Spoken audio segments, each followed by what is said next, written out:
भारत को हराने का सपना देख रहे पाकिस्तान को विश्व क्रिकेट के सबसे बड़े मंच पे जिम्बाब्वे से हार का सामना करना पड़ा। यह हार उनके लिए गहरा धक्का था, क्योंकि क्रिकेट की दुनिया में पाकिस्तान ने हमेशा से भारत को चुनौती देने का ख्वाब देखा है। ख्वाब था आसमान छूने का, हकीकत ने जमी दिखा दी। जो सोचते थे फतेह करेंगे इंडिया पर, उनको जिम्बाब्वे ने औकात बता दी। ऐसे में वक्त आया एशिया कप 2023 का। पाकिस्तान की टीम एशिया कप के लिए पूर्ण रूप से तैयार और अपने पेस अटैक के साथ आत्मविश्वास से भरी थी। एशिया कप 2023 का वह दिन आया जब बादलों की गर्जना में मैच शुरू हुआ। टॉस जीतने के बाद रोहित शर्मा ने पहले बल्लेबाजी करने का निर्णय लिया। भारतीय टीम के ओपनर्स ने बड़ी परिपक्वता और धैर्य का प्रदर्शन करते हुए शुरुआत की, लेकिन अचानक बारिश ने खेल रोक दिया। बारिश आई और साथ में पाक का तूफान भी। बारिश के बाद बाबर आजम की रणनीतियां सटीक साबित हो रही थी। बारिश के अवरोध के बाद भारतीय टीम की लय टूट गई और उन्होंने लगातार अपने 4 महत्वपूर्ण विकेट गंवा दिए। शाहीन अफरीदी की शानदार गेंदबाजी ने भारत के लिए मैच को मुश्किल बना दिया, लेकिन ईशान किशन और हार्दिक पांड्या ने टीम इंडिया को संभालने की पूरी कोशिश की।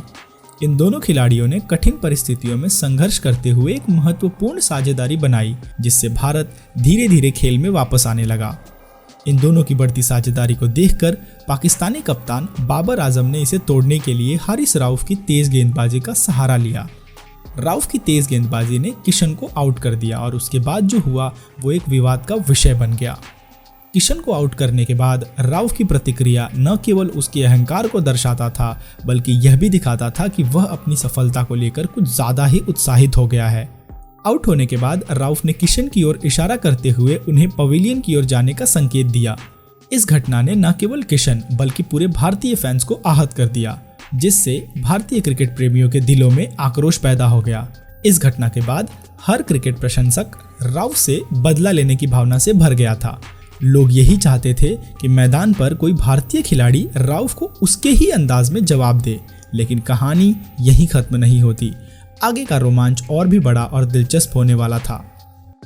आज की जो बारिश है, बारिश की वजह से जो इंडिया में खुशियां मनाई जा रही हैं। अभी बॉलिंग चली हमारी तो इनका ये हाल है, ये पागल हो गए, बावले हो गए। अगर बैटिंग चलती है हमारी तो ये वापसी का जिक्र कराते, ये सब वापसी का जिक्र कराते। पाकिस्तान आज तुम्हें रखड़ा है तो ये मारे ठोका रोका। सुपर 4 में मुलाकात फिर तय हुई। संपूर्ण भारत के दिलों में ज्वाला सी जग गई।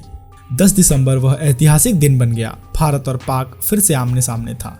इस मैच का इंतजार कर रहा संपूर्ण भारत, सबकी निगाहों में यह मैच बेहद अहम था। मैच प्रारंभ हुआ। बाबर ने टॉस जीतकर अपनी पुरानी चाल का अनुसरण किया। उसके बाद फैसले का इंतजार कर रहे भारतीय शेर पाक के प्रमुख गेंदबाज यानी अफरीदी पर प्रहार करना प्रारंभ कर दिया। सबसे पहले हिटमैन ने 6 के साथ खाता खोला, फिर गिल ने दौड़ दौड़ कर पीटा। बाबर का यह ब्रह्मास्त्र फेल हो चुका था।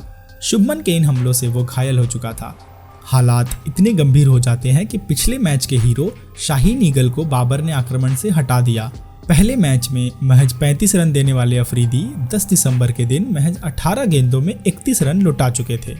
इन गंभीर हालातों को देखते हुए बाबर ने प्लान बी को अप्लाई किया, परंतु बाबर के प्लान बी का इंतजार कर रहे हिटमैन ने मोर्चा संभाला और पाक के प्रमुख स्पिनर सादाब को पीटना प्रारंभ कर दिया। उस दिन मैदान में बाबर का हर प्लान फेल हो रहा था। बाबर जाहिर तो नहीं कर रहा था, परंतु अंदर से बहुत रो रहा था। रोहित और गिल के सामने नसीम के अलावा पाक का कोई दूसरा गेंदबाज गेंदबाजी करने को तैयार नहीं था। पहले 10 ओवरों तक टीम इंडिया ने बिना कोई नुकसान के 61 रन बना डाले। सादाब खान की हालत इतनी गंभीर हो चुकी थी कि वो बंदा अपने लाइन और लेंथ दोनों ही चीजें भूल चुका था।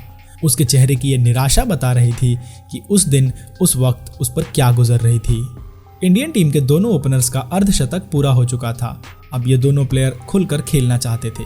इन दोनों की निगाहें अब जम चुकी थी, परंतु सादाब की एक बॉल पर रोहित ने अपना विकेट फेंक दिया और अगले ही ओवर में शाहीन अफरीदी ने शानदार वापसी की और शुभमन गिल को अपने जाल में फंसा लिया।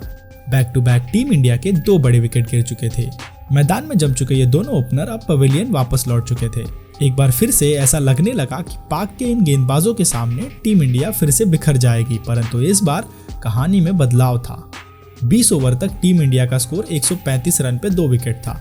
श्रेयस की जगह मैच खेल रहे राहुल और विराट टीम इंडिया की इस पारी को आगे बढ़ा रहे थे, परंतु एक बार फिर से बारिश की वजह से यह मैच अब रिजर्व डे पर पहुंच चुका था। उस समय भारत का स्कोर 24 ओवर में 146 पर 2 था। पाकिस्तान की टीम और उनके फैंस ये सोच रहे थे कि उन्होंने इंडिया के तेज चलते स्कोर को रोक लिया है, लेकिन उन्हें इस बात का अंदाजा नहीं था कि पाक के अब्बू कहे जाने वाले विराट कोहली पिच का जायजा ले रहे थे और अगले दिन विराट ने राहुल के साथ मिलकर पाकिस्तानी गेंदबाजों की धज्जियां उड़ा दी। विराट और राहुल ने बड़ी समझदारी के साथ पहले 25 ओवर में टीम इंडिया के स्कोर को 150 और फिर 30 ओवर में 175 रन पर पहुंचा दिया।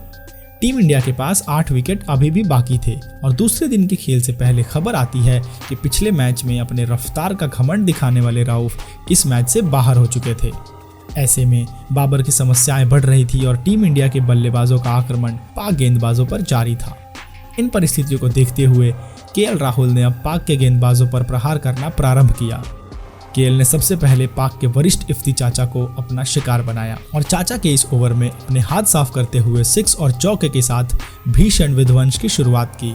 33वें ओवर में एक बार फिर से बाबर ने इफ्ती चाचा को बॉल थमा दी। चाचा के इस ओवर में विराट और राहुल दोनों ही बड़े प्रहार करते हैं। लंबे समय बाद टीम इंडिया में वापसी कर रहे राहुल अब पाक गेंदबाजों पर कहर मचा रहे थे। विराट का अर्धशतक आ चुका था और राहुल भी अपने शतक की ओर बढ़ रहे थे। यहाँ तक 40 ओवर का खेल खत्म हो चुका था। टीम इंडिया के खाते में 251 रन थे। पारी में अभी भी 10 ओवर का खेल बाकी था और टीम इंडिया के हाथ में 8 विकेट बाकी थे। यहाँ से टीम इंडिया के सामने अब सिर्फ एक ही लक्ष्य था, पाक के हर गेंदबाज को अपना निशाना बनाओ और जितना हो सके उससे कहीं ज्यादा रन बनाओ। वहीं अब बाबर के पास कोई भी प्लान बी नहीं था, क्योंकि राउफ के बाद नसीम भी मैदान छोड़ चुका था।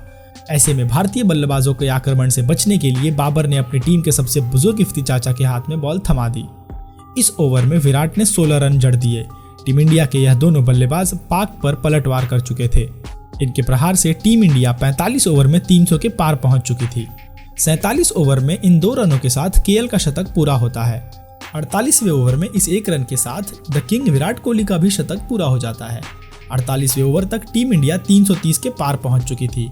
अब अंतिम 2 ओवर का खेल बाकी था और अंतिम 2 ओवर में टीम इंडिया के दोनों बल्लेबाजों ने पाक के गेंदबाजों को 26 रन कूट दिए। अब 50 ओवर का खेल खत्म हो चुका था।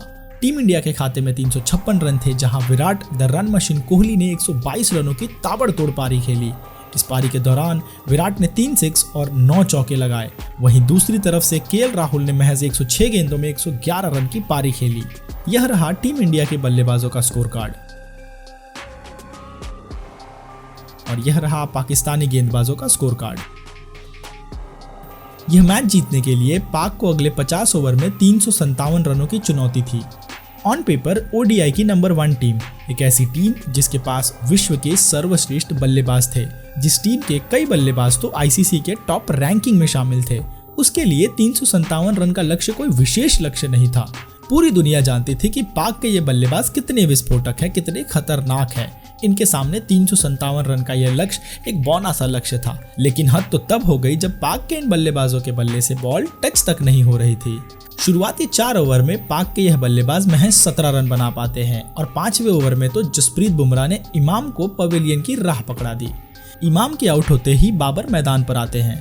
बाबर की एंट्री से संपूर्ण पाक को विश्वास था कि आज बाबर का दोहरा शतक आएगा और बाबर की इकलौती पारी से संपूर्ण भारत पराजित हो जाएगा। परंतु पाक की उम्मीदों में तब झटका लगा जब पाक का यह बाबर बुमराह की तैयारी करके आया था और हार्दिक से बोल्ड हो गया। 11वें ओवर में हार्दिक की बॉल पर बाबर चारों खाने चित हो गया। बाबर का यह चेहरा बता रहा था कि बॉल बाबर के समझ से परे थी। यह बॉल बाबर की औकात बता रही थी। 20 ओवर का खेल खत्म हो चुका था। पाक के 4 विकेट गिर चुके थे। वहीं रिक्वायर्ड रन रेट पाक के औकात से बाहर था। 25वां ओवर आते आते 100 रन पर पाक की आधी टीम पवेलियन की राह पहुंच चुकी थी। टीम इंडिया में कमबैक कर रहे कुलदीप यादव ने एक बार फिर पाक बल्लेबाजों पर प्रहार करना प्रारंभ किया और 30 ओवर का खेल खत्म होते होते पाक के 7 विकेट गिर चुके थे।